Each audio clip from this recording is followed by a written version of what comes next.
2026年 AI 狂飙，比特币翻倍，股市疯涨，房贷还卡在7%的利率，很多人都在犹豫，现在这个行情，房地产还有没有戏呢？还值不值得投资呢？很多的机构投资人也在犹豫，因为资金正在悄悄地离开了房地产。我们看看房地产这门老生意，现在到底还值不值得继续干呢？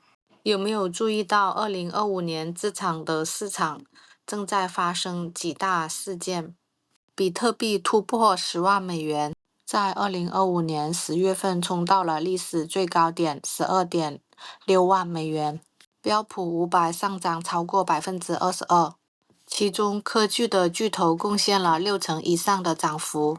数据显示，美国房地产私募基金同比下滑近40%，创了5年来的新低。也就是说，钱没有消逝，只是换了一个赛道。投资人的热情正在从砖头水泥流向了芯片代码、AI、股票、比特币。这三驾马车在吸走了市场的流动性。然而，房地产正在逐渐成为老年人玩的游戏。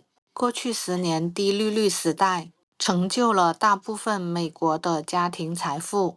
到了2025年的第二季度，美国家庭持有的住房的业主净资产已经到了35.8万亿。在2021年12月份的时候，数据统计，美国房屋净值资产已经占了家庭净资产的45%，而现在的贷款利率高企，房价也不见得有太大的松动，租金反而涨得慢了，整个市场的温度直接降到了冰点。近年来，全美房屋的成交量更是跌到了近30年来的最低点，所以很多人都在问，过去那种闭眼买房子也赚钱的好日子，是不是一去不复返了？从多个维度来分析一下，目前市场上热门产品的数据，房地产究竟还适不适合继续投资？用数据来说话，投资什么更划算？过去的10年，三大资产拿出来对比一下。首先是房地产，从过去的10年来看，美国房地产的价格平均涨幅在6.55%，再加上每年有大概6%到7%的毛租金回报率，如果扣除各项成本和管理费以后，估计净租金回报率在4%左右。总体来看，房地产的年化回报率大概在10.55%。投资房地产的优点就是波动非常小，现金流比较稳定，因为美国的住房市场还是非常稳健的。那么它的缺点也是很明显的，流动性差一些。比如说你想卖房子的时候，就不一定能马上出手，出手的时间是比较长一些的。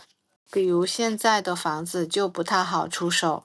我们再来看一下股票，根据数据显示，标普500在过去的10年，平均每年的年化收益率大概是12.35%，涨幅非常的可观。但是股票是没有现金流的，只能在股价上面赚差价，它是靠涨幅来吃饭的。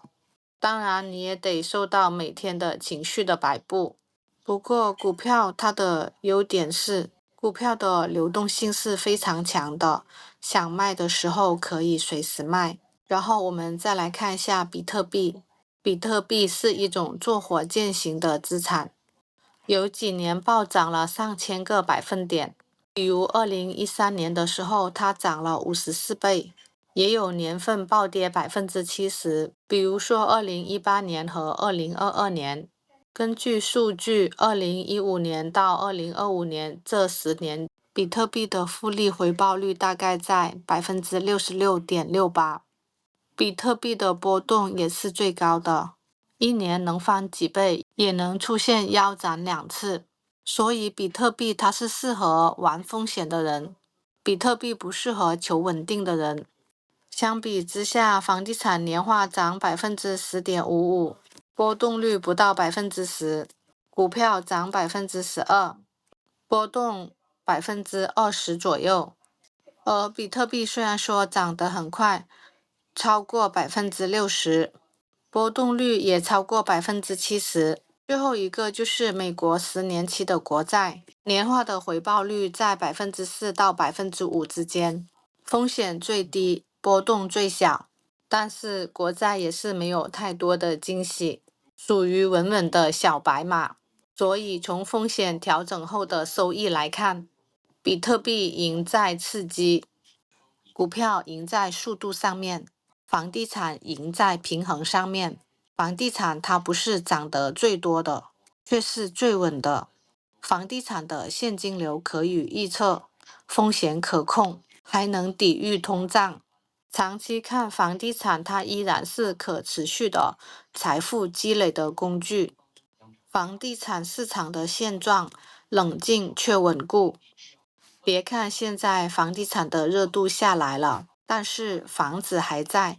我们再来看一下几组数据，房贷的违约率仅占0.6%，接近这50年来的最低点。全美国缺房仍然超过370万套。另外是全美房价平均只回调了不到2%。还有就是要满足目前美国全美缺房的缺口，至少还需要10年的建筑开发期。租金过去1年上涨是3.2%左右，多户公寓的空置率依然维持在6%以下。换句话说，市场确实是变冷了，是基础会更稳。楼市的虚火给退了，但是反而更健康了。这个不是崩盘，这是恢复期。不同的人该怎么配比呢？不同的风险类型也有不同的配比逻辑。保守型的投资人可以将资产分配为房地产占30%，股票占30%，债券占35%，加密资产占2%，现金占3%。如果是均衡型的投资人，可以考虑房地产占40%，股票占40%，债券占15%，加密资产占3%，现金占2%。如果是成长型的投资人，可能更适合激进型的比例，房地产占35%，股票占50%，债券占10%，加密资产占4%，现金占1%。为什么房地产在资产的配置里从没有退场呢？有人说房地产太传统了，太慢，太费心。但是别忘了，很多的高净值家庭大量的配置房地产，靠的就是房地产的现金流真实可见，每年的净收益在5%以上。在税务方面，它的优势是非常的明显，比如说有折旧的抵税、贷款利息抵税、1031税收延期、成本分摊抵税。这些懂玩房地产的人，这些税都可以省好多钱。最重要的是，它能抵抗通货膨胀。对于高净值的投资人来说，房地产不只是赚租金，更是用税务的效率放大复利的资产。第一，现金流优先；第二，控制杠杆；第三，深耕一个赛道。过去的10年，房地产的门槛是钱；未来的10年，房地产的门槛是要更懂它。2026年不用问还能不能投资房地产，而真正问的是你准备好了吗？准备用理性和时间去赢得这一场投资竞赛吗？理性的个人投资人现金流优先，中小投资人应该优先确保稳定的现金流，而不是压住短期价格上涨。中小投资人最好聚焦管理更本地化的资产与区域。投资回报更多的来自于低价买入，而不是未来市场反弹后的增值。杠杆别用太高，预留充足的缓冲现金流，千万不能激进融资，这是熬过周期、避免被市场淘汰的关键。有现金流才有明天。我们一起洞察美国地产，建立您的被动收入渠道。欢迎点赞订阅。